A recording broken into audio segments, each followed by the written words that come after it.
आप देख रहे हैं P24 लाइव और मैं परमिंदर शर्मा। हम अभी उपस्थित है विक्रम शहीद स्थल के पास। जैसा कि मैं बता दूं कि किसान के नाम पर राजनीति होती है और किसान के नाम पर ही सत्ता और विपक्ष भी आते हैं। जैसा कि जब चुनाव का समय आता है तो यही किसान के नाम पर बाधा और झड़ी पर झड़ी लगता है। लेकिन अभी कुछ दिन पहले ही सरकार का गठन हुआ और देखा वीडियो के माध्यम से आपको मैं दिखा रहा हूं कि विक्रम शहीद स्थल के पास यहाँ पर काफी किसान, विक्रम क्षेत्र के काफी किसान जो है धान की खरीद के लेकर और साथ में खाद बिक्री को लेकर, खाद जो 266 है यूरिया उसको 400 350 के रेट पर जो मिल रहा है और जो धान है उसको खरीदा नहीं जा रहा सही रेट मूल्य पर, उसको लेकर यहाँ पर धरना प्रदर्शन चल रहा है। जैसा कि मैं यहाँ पर पहुंचा हूँ, आइए यहाँ के किसान लोगों से ही बात करते हैं। आखिर यहाँ के किसान धरना पर बैठे हैं, आखिर क्या कारण पर धरना पर बैठने के, तो किसान से बात करते हैं। संसाधन सब जगह हो, किसानों को फसल का उत्पादन इस तरह की सुविधा देने की बात करती है। जहाँ किसान सम्मान के साथ साथ कई योजनाएं भी संचालित कर रही है, बावजूद आज सड़क पर किसान को बैठना पड़ा। क्या कारण? देखिए, सरकार के बात नहीं है, बात व्यवस्था की। व्यवस्था में जो लोग हैं, हम सरकार पर किसी का पक्ष और विपक्ष की बात नहीं करते हैं, लेकिन जो सरकार के व्यवस्था में बैठे हुए लोग हैं वो किसानों के हित की बात नहीं करते। आज हम लोगों का जो स्थिति है, हम लोग को समृद्ध बनाने की बात कही जा रही है, लेकिन हम लोग का समृद्ध नहीं बन रहा है, किसान समृद्ध नहीं हो रहा है, हम और डूबते जा रहे हैं। तरह तरह की व्यवस्था अव्यवस्था में हमें अपने जो मूल हम लोगों का काम है, जो हम किसान हैं, खेती करते हैं, धान उपजाते हैं, अन्न उपजाते हैं, जो कहा जाता है किसान भगवान है, और हमें लोग को कमर तोड़ा जा रहा है।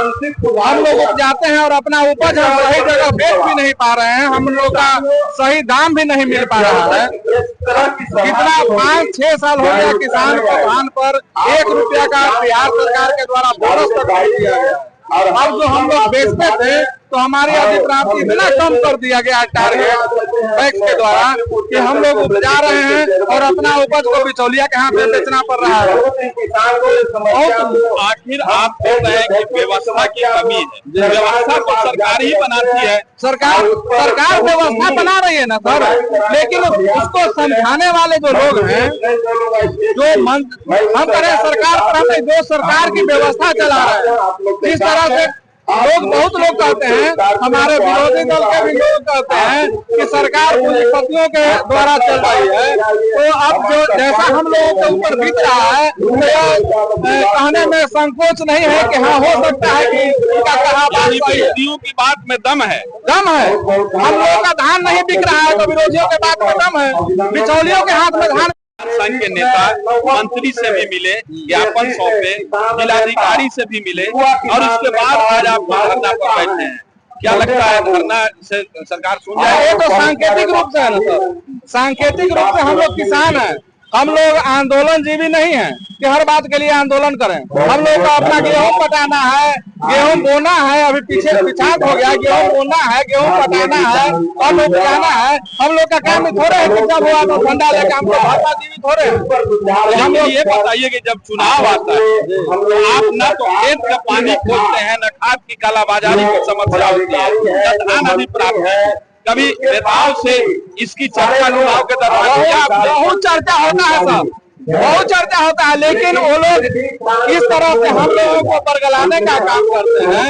इस तरह से हम लोग को, हम बोले ना कि हम लोग आंदोलन जीवी नहीं है, हम लोगों के बीच में बैठकर इतना ढंग से समझा दिया जाता है। 1-2 महीने में आपको लग रहा है कि आप बन गए? 1-2 महीने की बात नहीं है, हम लोग पिछले बार से घूमते आ रहे हैं, हर साल घटते जा रहा है। सरकार हमारा, हम दूसरे का नहीं कर, हमारे ही पंचायत का 16,000 क्विंटल का लक्ष्य होता था, होते घटते आज 6,000 क्विंटल पर आ गया। घट रहा है, हम लोग उपज बढ़ा रहे हैं, सरकार का भी उपज बढ़ रहा है, हम लोग उपज बढ़ा रहे हैं। सरकार किसी जो आपको लगता है किसान ठगे जा रहे हैं? किसान ठगे जा रहे हैं और हमें लगता है कि हम लोग एकदम निचला स्तर पर आ गए। जब हम लोग रोड पर आ गए, जो भगवान हमने उपजाने वाला भगवान का दर्जा प्राप्त है, वो आज रोड पर बैठा हुआ है। और जो स्थिति दयनीय हो गई, भगवान को भी अब उतरना पड़ा। भगवान को धरती पर अपना अधिकार मांगने के लिए आत्महत्या कर रहा है, माइक पर बोलना पड़ रहा है, लेकिन सुनने वाला हम लोगों का लग कोई नहीं है। किसान के हितैषी कहने वाली जो सरकार है वो भी हाथ को पट्टी बांधकर जिस तरह से इंद्रप्रस्थ के राजा सिद्धार्थ थे उसी तरह लग रहा है कि बिहार के राजा इस मनीष शर्मा नाम है, किसान है। हालांकि धान में गेहूं में सभी चीजों में मिनिमम सपोर्ट सरकार बताएगी। जब आज सरकार पर कहा जाएगा उससे बाद आंदोलन पूरे किसान पूरा भारतीय किसान एकदम सरकार के आवाज कान तक पहुंचाएगी और किसान की समस्याओं का निदान दिलाने के लिए जो भी प्रयास करना पड़ेगा करने के लिए तैयार है। पूरा किसान आंकड़ा का खेल है। आज जो धरना दे सरकार आंकड़े के ऊपर धरना खेल रही है। किसानों का क्या दोष है हम पूछना चाहते हैं। नहीं सुनी गई बात। चाहते हैं आप हमको एकदम हमारा काम है धरना देना प्रयास करना। अब सरकार का काम सुन जाती है उत्पादन तो सही है और यदि नहीं सुनेगी जो भी किसानों होगा वो करना तैयार है। और किसानों आज सरकार कर रही है अपने भोजन के लिए। किसान संघ आज बिहार प्रधानमंत्री है। किसान क्या करें आगे, किसान साफ साफ शब्दों में कह रहे हैं कि जो धान है वो खरीदारी कम हो रहा है और खरीदारी की जो खाद है वो 266 के जगह पे 350 से लेकर 400 तक के मिल रहा है। जब तक यह कालाबाजारी बंद नहीं होगा तब तक हम लोग धरना प्रदर्शन अभी आज फिलहाल 1 दिन के लिए है और 72 घंटा का टाइम अल्टीमेटम दिया गया है। 90 घंटा का अल्टीमेटम टाइम दिया गया है। अगर 90 घंटा में सरकार नहीं सुनती है तो इस पे फिर बड़ा जन आंदोलन करेंगे। लेकिन आप भी अपना राय अवश्य करेंगे, लाइक करके ना भूले। जय हिंद, जय बिहार।